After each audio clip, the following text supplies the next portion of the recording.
ഞങ്ങൾക്ക് അവരെ ആവശ്യമില്ല. കുടിയേറ്റക്കാരായ ട്രക്ക് ഡ്രൈവർമാർക്ക് പകരം വിരമിച്ച സൈനികരെ നിയമിക്കാൻ ട്രംപ് ഭരണകൂടം. അമേരിക്കയിലെ ട്രക്കിംഗ് മേഖലയിൽ ജോലി ചെയ്യുന്ന കുടിയേറ്റക്കാരായ ഡ്രൈവർമാർക്ക് പകരം വിരമിച്ച അമേരിക്കൻ സൈനികരെ നിയമിക്കാൻ US പ്രസിഡന്റ് ഡൊണാൾഡ് ട്രംപിന്റെ പുതിയ നീക്കം. രേഖകളില്ലാത്ത കുടിയേറ്റക്കാരായ ഡ്രൈവർമാർ സുരക്ഷാ മാനദണ്ഡങ്ങൾ പാലിക്കുന്നില്ലെന്നും നിരവധി ജീവൻ അപഹരിക്കുന്ന അപകടങ്ങൾക്ക് ഇവർ കാരണമാകുന്നുണ്ടെന്നും ചൂണ്ടിക്കാട്ടിയാണ് ഈ തീരുമാനം. പെൻസിൽവാനിയ ഡിഫൻസ് ആൻഡ് ഇന്നോവേഷൻ സബ്മിറ്റിൽ സംസാരിക്കവെയാണ് ട്രംപ് ഈ പ്രഖ്യാപനം നടത്തിയത്. ട്രക്കിംഗ് മേഖലയിലെ രേഖകളില്ലാത്ത തൊഴിലാളികൾക്കെതിരെയുള്ള നടപടികൾ ട്രംപ് ഭരണകൂടം കർശനമാക്കുന്നതിനിടെയാണ് പുതിയ പ്രഖ്യാപനം പുറത്തുവരുന്നത്. ഈ നിർദ്ദേശം നടപ്പിലാക്കിയാൽ അമേരിക്കൻ ട്രക്കിംഗ് മേഖലയിൽ ജോലി ചെയ്യുന്ന ആയിരക്കണക്കിന് ഇന്ത്യൻ കുടിയേറ്റക്കാരെ, പ്രത്യേകിച്ച് പഞ്ചാബ്, ഹരിയാന എന്നിവിടങ്ങളിൽ നിന്നുള്ളവരെ ഇത് സാരമായി ബാധിച്ചേക്കും. രേഖകളില്ലാത്ത കുടിയേറ്റക്കാരായ ട്രക്ക് ഡ്രൈവർമാർക്കെതിരെ ഉടൻ തന്നെ ചരിത്രപരമായ നടപടി സ്വീകരിക്കുമെന്നും ട്രംപ് വ്യക്തമാക്കി. അവർക്ക് റോഡിലെ ദിശാബോർഡുകൾ വായിക്കാൻ പോലും അറിയില്ല. പലരും മയക്കുമരുന്നോ മദ്യമോ ഉപയോഗിക്കുന്നവരാണ്. പൂർണ്ണമായും അനധികൃതമായി രാജ്യത്തേക്ക് കടന്നവരാണവർ. ഞങ്ങൾക്ക് അവരെ ആവശ്യമില്ല.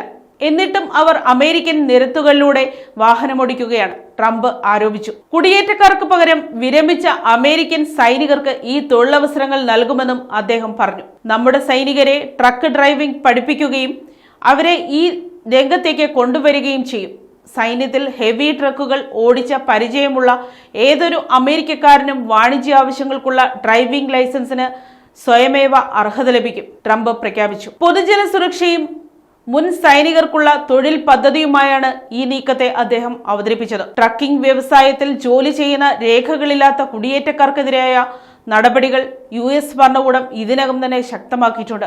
US-ൽ ജീവിക്കാനും ജോലി ചെയ്യാനും നിയമപരമായ അനുമതിയുള്ള ഏകദേശം 2 ലക്ഷത്തോളം കുടിയേറ്റ ഡ്രൈവർമാരുടെ വാണിജ്യ ലൈസൻസുകൾ കഴിഞ്ഞ മാർച്ചിൽ റദ്ദാക്കിയിരുന്നു. ദീർഘദൂര യാത്രകൾ ചെയ്യാൻ തയ്യാറുള്ള അമേരിക്കൻ ഡ്രൈവർമാരുടെ കുറവ് കാരണം കാലങ്ങളായി കുടിയേറ്റ തൊഴിലാളികളെയാണ് ട്രക്കിംഗ് മേഖല പ്രധാനമായും ആശ്രയിക്കുന്നത്.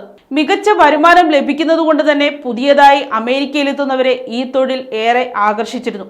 US ട്രക്കിംഗ് മേഖലയിലെ തൊഴിലാളികളിൽ വലിയൊരു ശതമാനവും ഇന്ത്യക്കാരാണ്. നോർത്ത് അമേരിക്കൻ പഞ്ചാബി ട്രക്കേഴ്സ് അസോസിയേഷന്റെ കണക്കനുസരിച്ച് 1.3 ലക്ഷം മുതൽ 1.5 ലക്ഷം വരെ ട്രക്ക് ഡ്രൈവർമാർ പഞ്ചാബ്, ഹരിയാന എന്നിവിടങ്ങളിൽ നിന്നുള്ളവരാണ്. ഈ മേഖലയിലുള്ള ഭൂരിഭാഗം ഇന്ത്യക്കാരും അമേരിക്കൻ പൗരന്മാരോ സ്ഥിരതാമസക്കാരോ നിയമപരമായി ജോലി ചെയ്യുന്നവരോ ആണെങ്കിലും സമീപകാലത്തുണ്ടായ ചില വൻകിട വാഹനാപകടങ്ങൾ ഈ സമൂഹത്തിന് നേരെ കർശന നിരീക്ഷണമുണ്ടാകാൻ കാരണമായി.